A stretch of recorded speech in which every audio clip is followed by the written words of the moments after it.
Robbie Madison here from Seacoast Church. T for the Dream Center! So glad we just, our church family, with everything that was going on, we wanted to have the beginnings of some really important conversations. We are going to be working on some really high quality presentations of those things in the future, but we just wanted to do something to start the conversation. So we encourage you to not get distracted by quality in this video, but lean into the conversations that are happening. Look, it's a super sensitive subject, and we want you to hear our hearts, not just our words. So know that, you're gonna feel uncomfortable, but through that uncomfortability, change may come. So just sit back, relax, and open up your hearts. Well, welcome everybody to Custom Conversations. I'm Jon Holmes, who pastor at Seacoast, and I just want to go around the room, just have some introductions real quick. But tonight's topic is around the racial tension and reconciliation. So we've got some amazing family and friends in this room, and why don't we start with Josh over here, and we'll kind of work our way around the circle and with our introductions. Okay, I'm Josh. I work here at the Mount Pleasant campus with Kids Coast as the elementary education or elementary experience leader. But first and foremost, I am a husband. I'm married to Kendall Bacon, and I have 2 kids. They're pretty cute. So follow me on IG, you'll see them. Wow. Plug. Shameless plug. I'm Lynn. I work here at the Mount Pleasant campus. I'm the assistant to our campus pastor. I am single and a foster mom, and just excited to share with you guys today. I'm Robbie Madison. I am at the James Island campus currently. Been at a few other campuses as well, and I serve in the worship team and in our student ministry as well. So I'm excited to be here. I'm married and I have 3 kiddos, very blended family, and so I'm excited to be here. T, from North Charleston. I'm the assistant campus pastor / student pastor. Married to an amazing woman named Melissa. I made 1 child. I've adopted a bunch of kids. It's an honor to be able to talk about the subject with you. Yeah. I'm Natasha, and I'm worship pastor at the North Charleston campus. I am married, and I have 3 children. Major, well, I'm better not call him BJ, but Brian and Zakia, and I'm really excited for you guys to hear our perspective. And I'm Sara. I'm on staff here at the Mount Pleasant campus, and I have the honor of being Pastor Jon's assistant. So I'm excited to be here today. Well, we're here today just to really talk about what's happening in our world.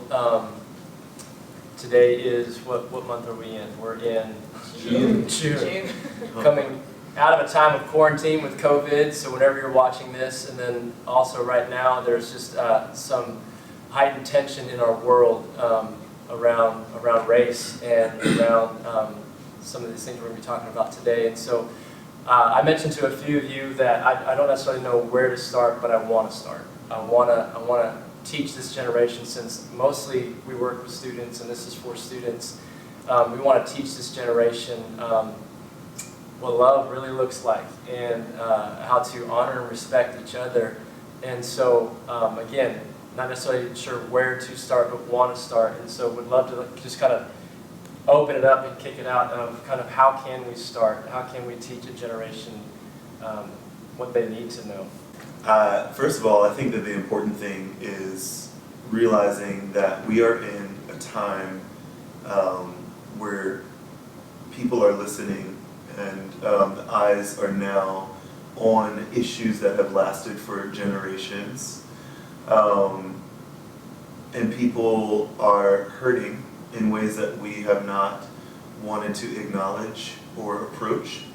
And so luckily, the people in this circle have been going through processes of healing, and they have experienced things that they don't share with others, And so right now, we just have the privilege and an opportunity to use platform and influence to educate for people who feel like they haven't been heard, for people that feel like they haven't had the chance to process and move forward in this. And so like, as people are listening and receiving this information, no matter what your background is, like, I think that the biggest thing that we want is for all of us to come to the table with the mentality of how can we usher in healing and move in a forward direction that will unify us and create a beautiful, different reality that we actually, right now, like we're very intentional about that, you know, and so we experience the benefits of what unity can bring, and I think that that is a big part of the message,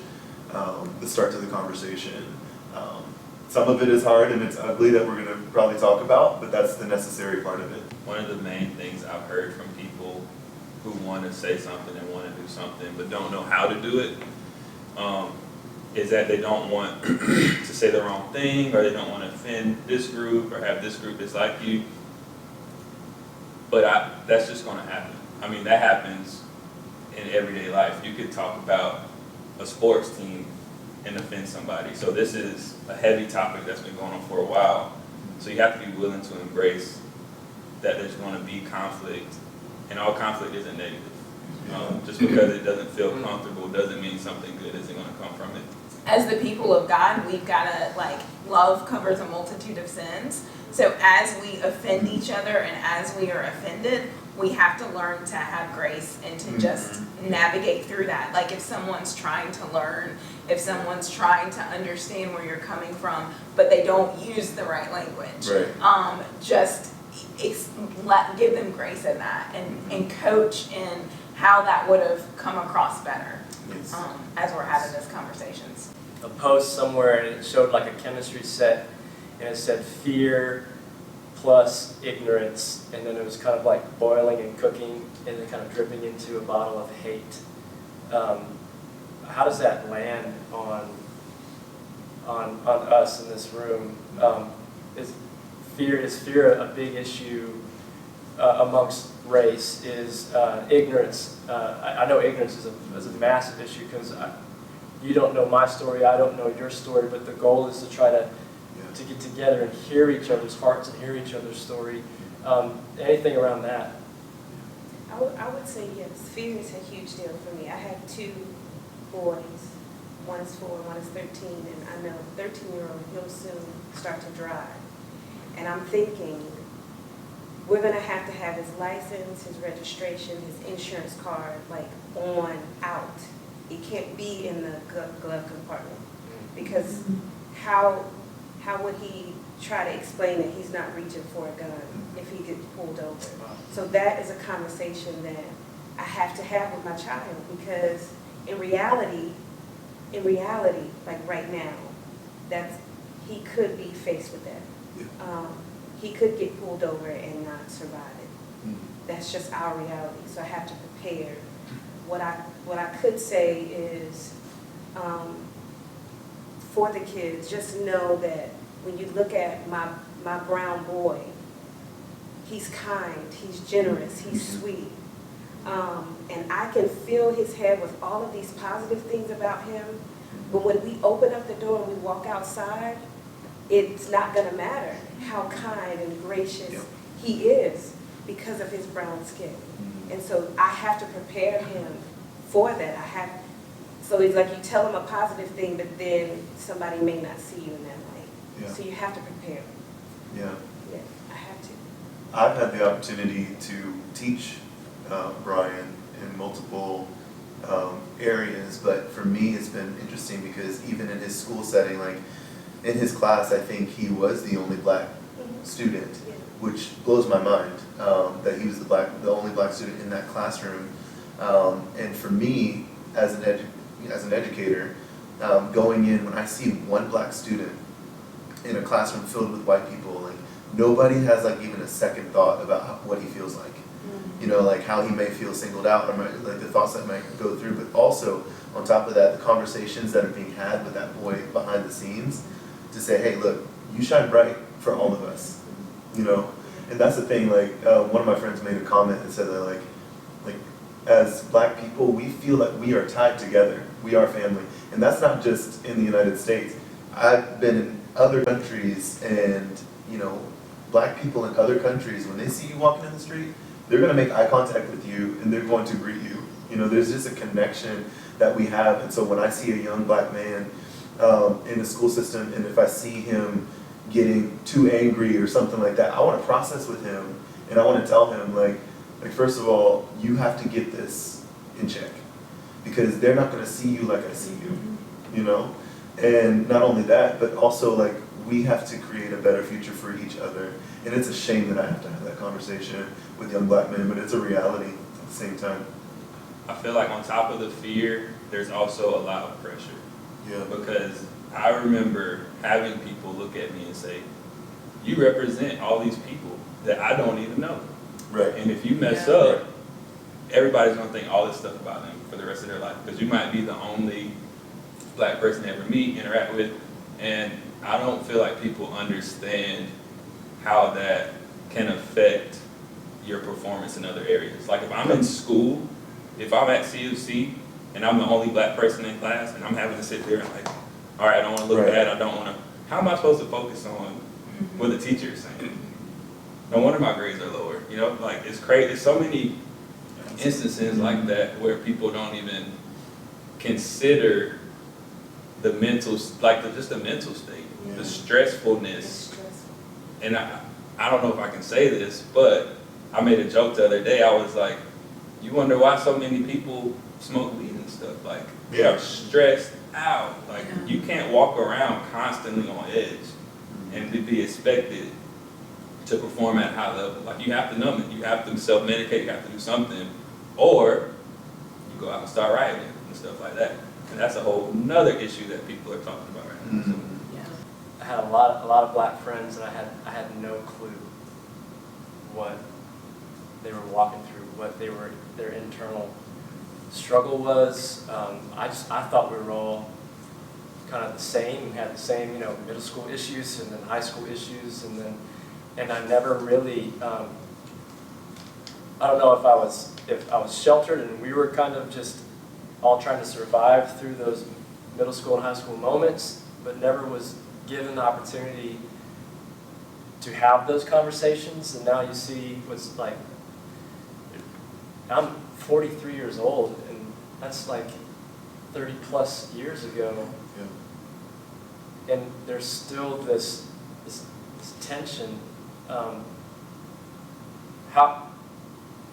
I guess I don't know the question to kind of lead into that, but it's how can we understand?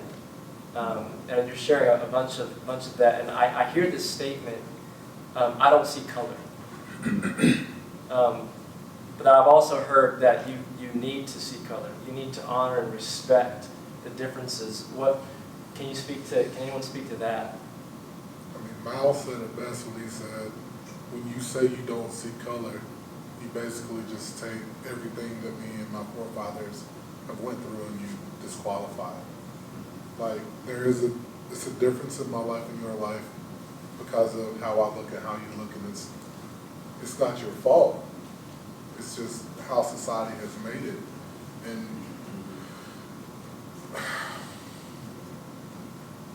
I really just wish that we could get to a place where everyone would be honest and just accept that there is privilege. And like, it's no fault of your own. Like, you should be able to do things to set up your family to be successful in life. Like, you should. But you should also understand that there's some things that it don't matter how great Natasha is or how great Josh is or Lynn is or Robbie is or I am, that we're not going to necessarily get that same door that you're going to get just because of who we are. And that sucks. Like, no matter how great we are, it's going to take a random act of someone who looks like you to take a chance on someone that looks like us. And there's no telling when that chance is going to come. I think of what just happened in Central Park. I mean, he was a bird watcher, went to Harvard, like all this stuff, just out there looking at birds. And this lady didn't like the fact that he said, hey, this is a part of the park you need to have your dog on. Like, you're disturbing the area, you're going to miss it. She calls the police, says there is, and she's emphatic, like crying, like, there's a black man threatening my life. He didn't do anything. He didn't do anything. He was out there following the rules and because he hurt your feelings and told you what you're supposed to do, and you know what happens if you call the police and says, and she said it like, I don't know how many times, a black man is threatening my life. You know exactly what you're trying to get done at that point. Yeah, and I would say that that brings up the point of why at 43 you're just like you're looking back at that and you're saying, why didn't I know that my friends were living a different life? Because they weren't safe to share it. Yeah. You know, like, and not even because of overt hatred language, but just things that are racist or biased that they've gone through that they know it's not safe. When I'm in middle school and someone makes fun of my hair or touches my hair, I know they're not safe. If my close friends I was the only black kid in my class from middle school through, or probably half of elementary school through high school. Yeah. And if one of my white friends makes a comment like, "Oh, you're one of us," I'm like, it's not safe for me to tell you what I'm going through and what I'm experiencing, because you've already racialized the situation. Mm-hmm. You've already like drawn a line that like, I'm cool because I like your kind of music. Mm-hmm. And so that makes me not my race. Mm-hmm. But that's not true. You know, and so I think like it's easy to we put on a mask. Mm-hmm. Like last week I could see people and I could smile and not mention what's going on in my heart, not mention the anxiety that I'm feeling, because even in times of peace, if there's ever peace, when you're not seeing what's going on the media, I smile and laugh because I can't tell you every day how I feel. Mm-hmm. It would be exhausting for you to hear what's really going on and what's really going on in my head and my body all the time. Yep. And so you can go your whole life without ever knowing because it's not safe. I could call the police, no worries, because I know them all personally, from the police chief down. Natasha can say that. I can. Like when the people that are sworn to protect you, you don't feel comfortable calling, like that's a sucky world to live in. Yeah. I was talking to my friend, and we were talking about the differences, like your kids being lost at an amusement park. Mm-hmm. Her son is white, my son is black. I would never tell my son to run and find a police officer. Right. For help. Ever. Right. I would never say that. You run and find a mom. That's right. Go find a mom, go find the cashier at a store to try to find me. I would never tell my son to go to the police. Right. My white girlfriend, that's all she's been telling her kids to do. Wow. Find a police officer and they will help you.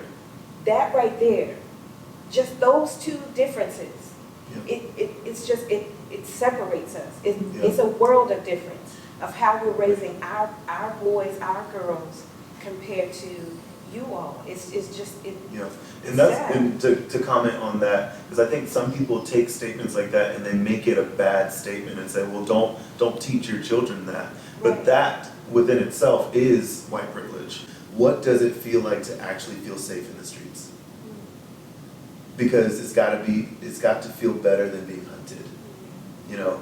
And that's a reality. That's a question that people don't really deal with, you know, like when you feel like you're not safe. And then, you know, I was just recently on a podcast and somebody made tons and tons of assumptions that were very hurtful. And one of the assumptions was, would it be different if it was a black cop? Would you feel less fear if it was a black cop? And I said, well, first of all, heck yeah, I would feel different if it was a black cop. But that's not even the conversation, you know, like making it into a different issue. But the reality is that there are stigmas all over the place. There's stigmas all over the place. Some of them have been proven right, but a heck of a lot of them have been proven wrong. And we have to get to the point where someone can walk into a room and we don't just judge them based off of whatever our context of our experience or lack of experience with that person, what they look like, the clothes that they wear, the way that they dress, the way that they wear their hair. You know, we can't let that solely dictate to us whether they're dangerous or not. Because the reality is that if someone grows up with less money than you, or in a neighborhood that is a little more dangerous than you, and you want them to dress like you, and you want them to walk like you, that could be dangerous for them. Like their realities are different than yours, and we're not even like considering that at all, you know? So when my white friend tells me on the phone, like, oh, police officers aren't just considering, it's not just because they're black, maybe it's because of the car that they drove, or maybe it was because of the clothes that they You think wear, they want to drop or it? maybe it's because of the way that they wear their hair. You don't think they want a Tesla or something like that? Right. They want a donut on their car driving down the Yeah. They don't want that. Exactly. Yeah, so, you know, like, why do we stigmatize that? You know, because somebody that wears the same clothes, those same clothes can be brilliant, you know, like, what people say about me when I walk through the room with this hair, can you imagine? Yeah. They're not asking me if I have a master's degree, or they're not asking me like my accomplishments or anything like that. They're asking me for drugs, or they're trying to sing a reggae song to me, you know, like, and it's just like, Yeah. it's Crazy. crazy. And I said this before, it's wild to me when I think about what we are being judged off of. Like literally the most superficial part of our body, the skin, that all it does is keeps the elements and protects us from stuff. Right. And you're using that to project like how smart I am, what kind of my character, like it's, if I scrape this off, like I'm still gonna be the same person. I'll be bleeding, but I'll be the exact same person I was 10 minutes ago with no skin on me. So it's wild. And honestly, to go back to your point, Robbie, that you were making about people changing the narrative, I feel like that's one way everybody can help, is have the same conversation.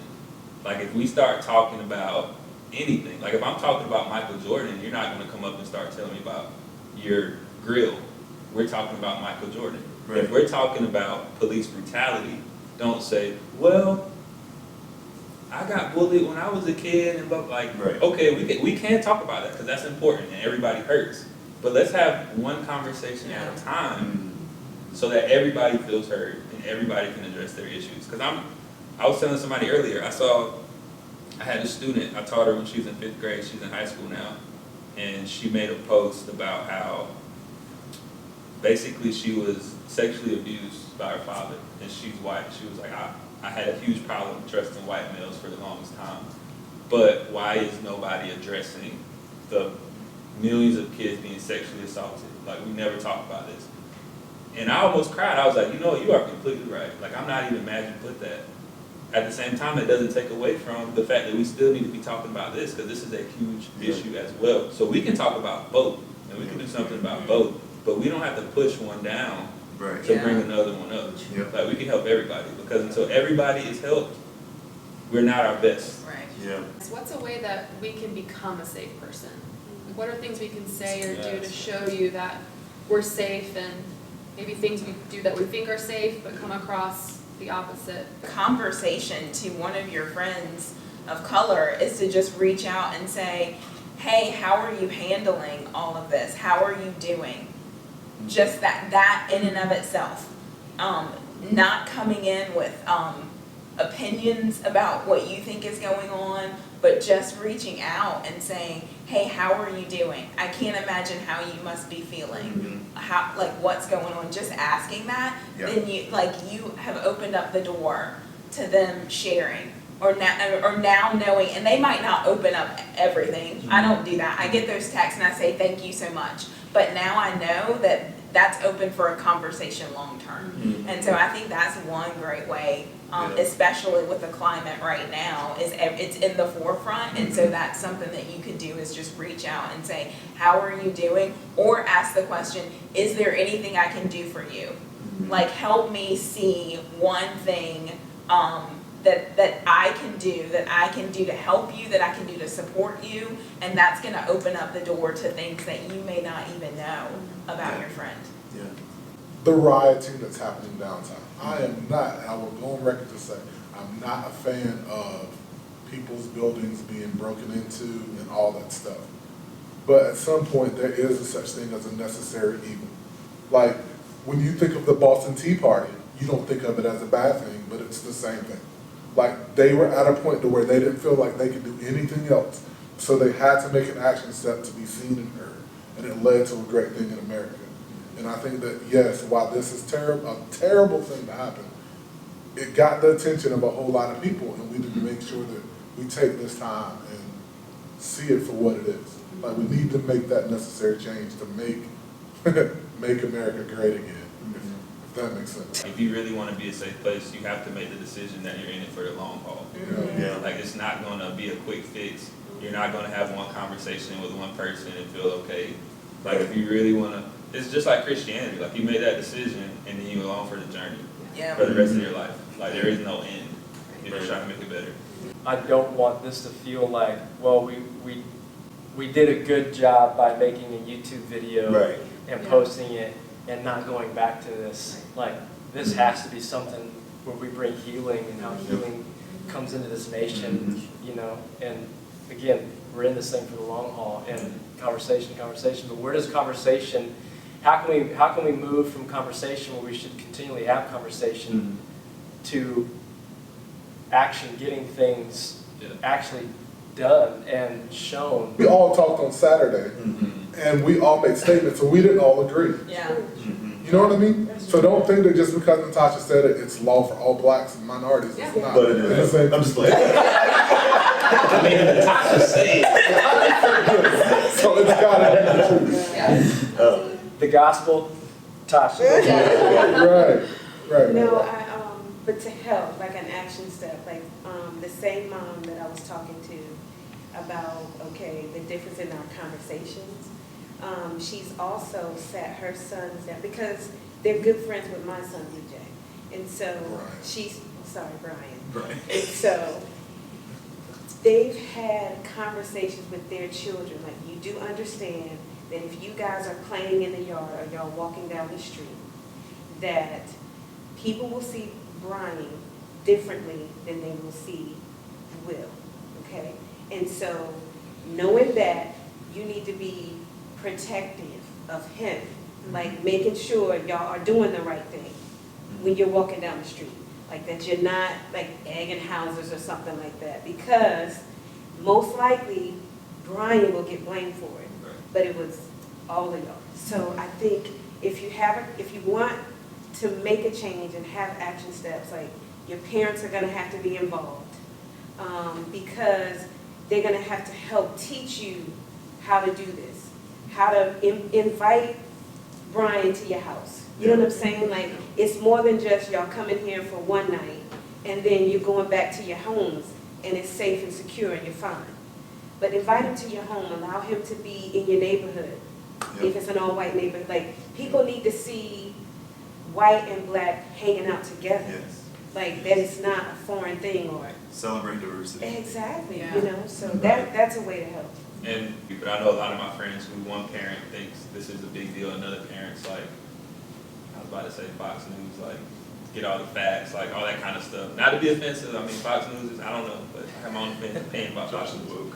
Anyways, but if you have parents that may not, all the way, eyes wide open, you know. But if you have parents that don't agree, and you're like, I feel like this is wrong, it's okay. Like, I thought about Jesus when he left his parents when they were traveling, and they said, like, what are you doing? He's like, I'm about my Father's business. And like, he wasn't being disrespectful. He was just telling them, like, I'm here to do God's work. And like, I feel like racial reconciliation is God's work. And if you're a true Christ follower, like, you have to be able to put your flag in that and be like, you know what? This is what the Bible said. Another thing is just, you said how to help.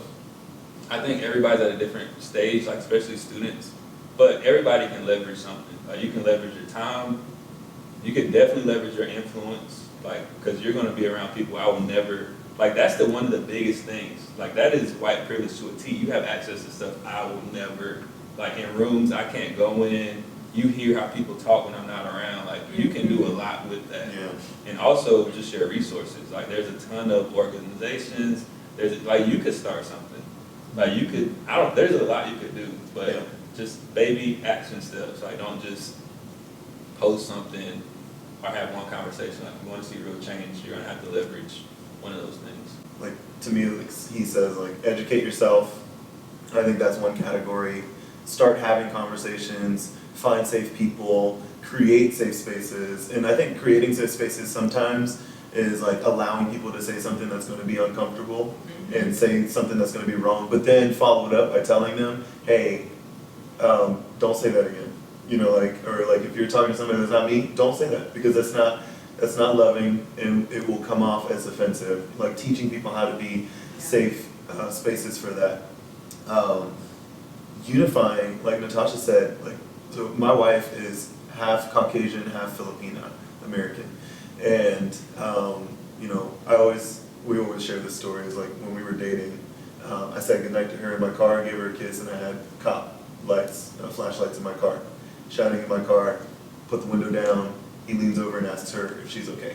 You know, in my hometown, Mount Pleasant. This is where I'm from. You know, and so that's my reality, and that's our reality.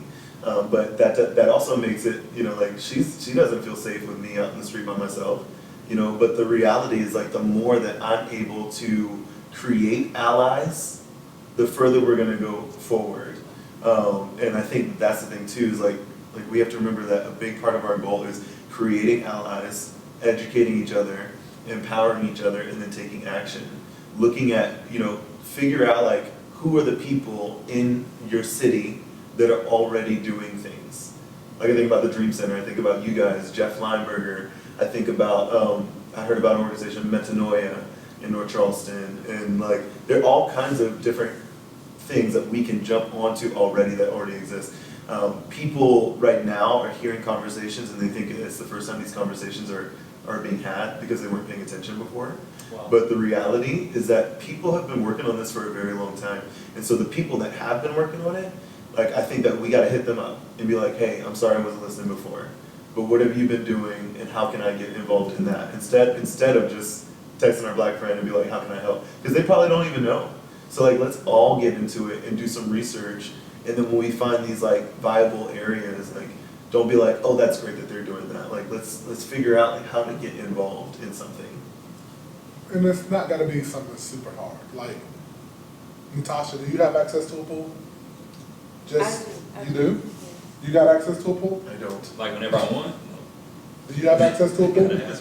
Not my fault. It's as simple as your kid invited their black friends or Hispanic friends over to go swimming because they don't have access to it. Yeah. There's one pool. Well, they just opened that new aquatic center in North Charleston. But up until this year, there was only one pool in all of North Charleston. So for me to put my kid in the pool, and I am blessed to have an HOA with a pool, before I moved, I would have to come to Mount Pleasant. Well, it's how much to have my kid come swimming. Like, for a non-resident to play rec basketball, it's $75 a person in Mount Pleasant, when it's $30 for a Mount Pleasant resident. So you're gonna tell me, because I know economics, that the people of Mount Pleasant live, what is it, like $40,000 above the national level of whatever, that a person who is making 3 times less money than the people that live here, have to pay 3 times almost more money to come and play basketball. Like, that's something that I can't do. Yeah. That's something I'll never be able to let my child do without your help. And I think especially for students, because when you're a student, this is the time in your life where you're exposed to more people than you ever will be. Our circles get smaller the older we get because of our seasons of life. Yeah. And so if you're not intentional, like we say that our society is desegregated, but it's not. And we say that, so we have to be intentional about it, because unintentionally, a white child can grow up and never be exposed to black people without trying. And communities are set up that you have to pay more to come in and be a part of that community. Right. And so it's like, even on that like rec center comparison, like what is that saying? Unless you can pay this amount of money, you can't come and be a part of our rec league. Right. So that automatically segregates when we know that there's a disparity in income. Right. And it has Yeah. been since the founding of this country. Mhm.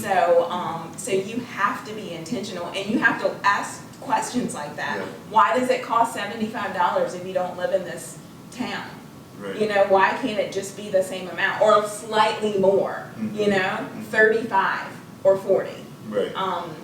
So as a student, you have to like look at your life and look at your regular rhythms. Where am I going to eat? Who am I hanging out with? Who am I inviting? You know, we talk about even one night, you know, like who's more likely to come to a church that's never been to a church event before? Someone that gets a personal ask. Yeah. Well, if we want our community to look like heaven, are we personally asking people who don't look like us? Right. And you're not asking them because it's not natural, because you don't know anyone. Right. And so it's like starting at level one of like, what are my natural rhythms? And like, is there anything different? Mm-hmm. Is there anyone different in those rhythms? And if they're not, you might want to consider maybe me and my, other 4 high school friends that we play rec league basketball, we're going to go play it in North Charleston, for 2 seasons and get to know, because I've played rec sports. And season after season, you get to be friends with people on other teams because you're seeing them every week. You're at tournaments, and like you're building relationships, doing something that you have a common interest in. And so it's like whatever's in the rhythm of your life, do that thing in another environment. Wow. Inviting people to a service is necessary, but I think also like thinking through like infrastructure and stuff like that, and this is also a longer conversation that to be had at another time too, but I think about my little brother, Michael Simmons. When I brought him to one night, like, I don't know, 5, 6, 7 years, I don't even know how long ago it was, I literally brought him in, I don't even know if it was one night, I think it was Groundswell or something back then. I brought him in, we sat in like the second row, and all he could do was look around and see how he was the only black person all around. But then there were like 12 other black kids that came in, but they were standing against the back wall, and it was just like the craziest dynamic, because I had to lean over to Michael and I had to say, Michael, look, it's okay, like this is about something so much bigger. And now you guys see him because he's in the forefront of all this stuff. He's like leading worship and being a part of the change of the church. And I'm so grateful for Custom Ministry, because we think and we talk about these things and we create action points to make people more comfortable. And obviously we have a long way to go, but that is like, the fact that we talk about it and that we're being intentional about it and having these conversations, like we have to think through that too. When we invite people in, how are we showing them that we love them? And like in an artistic standpoint, I wore my music shirt, so I can Robbie Madison music. At Robbie Madison music. No, but one of my musicians that I highly respect.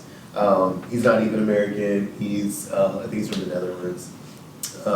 But he made a post yesterday, because he's one of the dopest like guitarists, and he said, if you are not in support, like he said, if you're a racist, stop following me, because if you like my music, a lot of the things that I play, I took from music that they developed. Mentioning artists such as like Justin Bieber, he had a song that just went viral, some years ago, Despacito, that featured rhythms from Latino music. And it's great, and it's awesome that, I actually love the fact that he used his platform to highlight other cultures. And I think we need to do more of that, like that conversation with my guitarist friend that said that, like, I feel like a lot of times in society, we're very comfortable singing people's songs, but not hearing their conversations, not hearing their stories, not hearing their struggles. And so let's lean into those things, let's educate ourselves and figure out ways how to put diversity on display. Is there anything else that you want to say to this generation, say to our students, that would help in the education, help in the activation, that would kind of help them understand and put movement around that? I do. I want to, and this is kind of on the point that Josh made earlier about Jesus leaving his family, but I just want to put an exclamation mark on that for students, you may be in opposition to people you love, people you respect, people who in your life you have seen to be good, and standing against something that they believe in is not negating any of those things. I have a friend that I've had we were friends since first grade, and she used to get in trouble because she was playing with me because I was black and she wasn't allowed to. Like her dad told her she could not play with black kids. And I was at her wedding. And so from an early age, and it's hard, and so I'm gonna say that like it's comfortable to just stay silent It's comfortable to do what you see other people doing, but it can be done to stand in opposition of that. She loves her father. He walked her down the aisle. She had a great relationship with him her entire life, but she did not agree fundamentally with his viewpoint, and she stood by it. And so as students, and being bold and knowing that you were not given a spirit of fear, you have to wrestle with the tension that your parents or grandparents, aunts, uncles, there may be people that you are close to, that you love, that you are gonna stand in opposition with. And so you're gonna have to stand in that and manage that tension and know that, like, disagreeing with them does not negate your relationship with them. It doesn't negate you seeing them as a good person who's done good to you, but that you don't agree with that. Yeah. I would say another really practical thing to do is just don't lose hope. I was talking to Kendall this morning. My wife, she's white, and she has a lot, well, not a lot, but there are some people in her life, like you're saying, who she loves, and she's either not hearing them say anything or seeing them say certain things. She's like, that's my husband and my children, that you, and so she's wrestling with these feelings. And I was telling her, like, number one, like, just look to God. Like, there are Black and brown and marginalized people who have been dealing with this for hundreds of years. And I feel like, we talked about safety of the Black church and stuff like that. Like, that's why we cling to Jesus so much, because I'll be honest, I told somebody the other day, like, without God, I probably would have been trying to buy a flight to Minnesota to go help with what they were doing. Like, that's just how I felt at that moment. So, like, don't lose hope. And also, those feelings that you feel, don't push them away, but use them to empathize. Right. Because you are starting to feel a little bit of how it has felt for me for 28 years. And if you can put yourself in my shoes in that way, it will help you continue to do what you need to do. And last but not least, just know that you can't beat it over people's head. Yeah. Like, as a Christian, there are times where I see people doing stuff and I'm like, man, I just want, like, to push Jesus into your heart, but I can't. And it's the same thing with this. Like, you have to be willing to talk to people. They don't want to talk, okay, but no, it's not your responsibility to change their heart. It's like planting the seed, and hopefully other people will keep coming along. It may not be you dealing with it, but just understand that everybody is suffering in some way. And if you have a heart and eyes to see and ears to hear, just listen through ears of empathy. Just understand, like, oh man, this could be me. And if it were me, how would I handle it? Just want to thank you guys for joining us on this conversation. I love you guys so much, and just appreciate just going deeper. You know, as Christ followers, we've been tasked and asked to be like Him, to love like Him, to live like Him, to be an example in what we say, the way we live, our love, our faith, our purity. And I believe racism is a sin issue. It's a wicked heart issue.